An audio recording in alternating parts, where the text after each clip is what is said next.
كلمتان حبيبتان إلى الرحمن خفيفتان. Elhamdülillah Peygamber aleyhissalatu vesselam'ın hadislerinden geldik.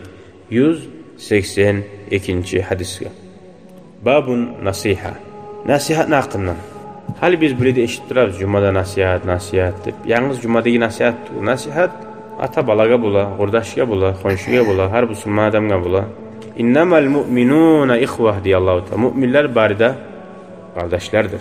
Ve qala Teala Allahu Teala ihbaran an Nuh sallallahu aleyhi ve sellem.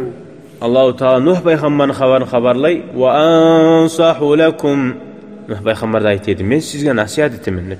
Hud peygamber aleyhissalatu vesselam o da aytedi ve ana lakum nasihun amin. Men sizga haq yüreğimden inamli adamman, gerçek uyda nasihat etaman deb o da aytedi.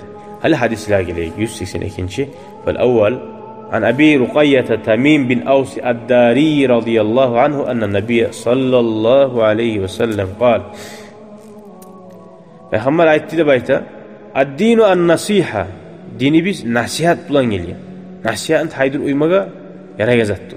Nasihat olmasa şu din toxtala qalır. Nasihat bilan tulum İslam dünya ilegan dünyaga. Qulna biz aytdik, yaxshi nasihat liman kimga tilmatar nasihat?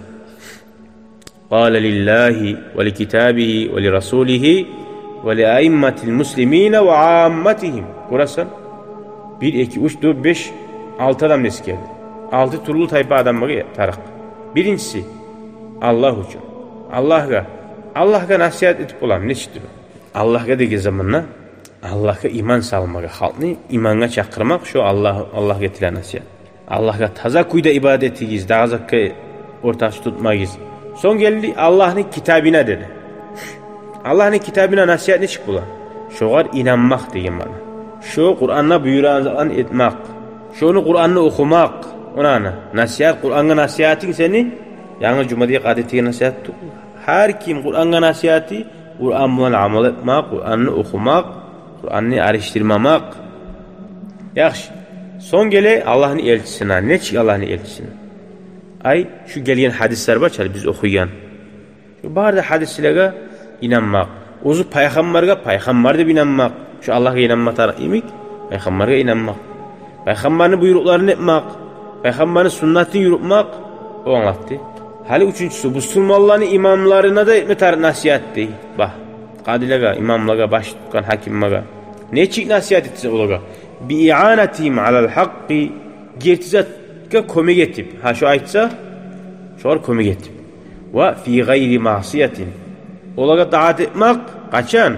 Yaman zat bilan buyurmaganlar. Yaman zat bilan buyursa, sen şolar kömek etken bolasın, şolar qoşulmaya qalsan. Qoşulsan yaman zatını daha da arttırasan da. Şu adamga adaşma koymay barmasan biraz zulmusu az bolup toxtay. Ve taqvimi i'vijajihim bil ma'ruf. Olaga qadilaga başın tutkan hakimlaga nasihat ne çık bola? Ola biri satılıp baramsa, adaşıp baramsa, dünyalatıp baramsa, arukuyda qıngırızaqlarını tuzlamak. Ve adamil xuruci aleyhim. Şu musulmaların başın tutkan adamlaga karşı çıkma da bayta. Azmaz naruşeniler bol asada. İlla ma zahara minhum ma yadullu ala kufrihim. Şu adam, şu Müslümanların başını tutkan adam kafir bolgan deb taza şu bayanzap bolmay turup azmaz o zaman buleyet edip şu pasatlık erişu antuşuga bara almasın üçün. Nasihat şöyle bola.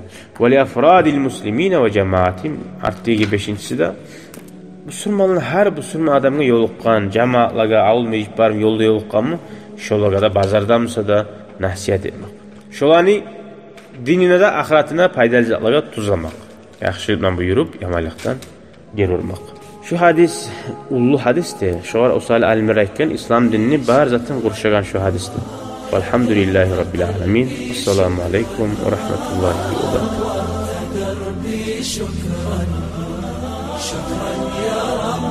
شكرا يا ربي شكرا هديت قلبي شكرا نورت دربي شكرا شكرا يا رب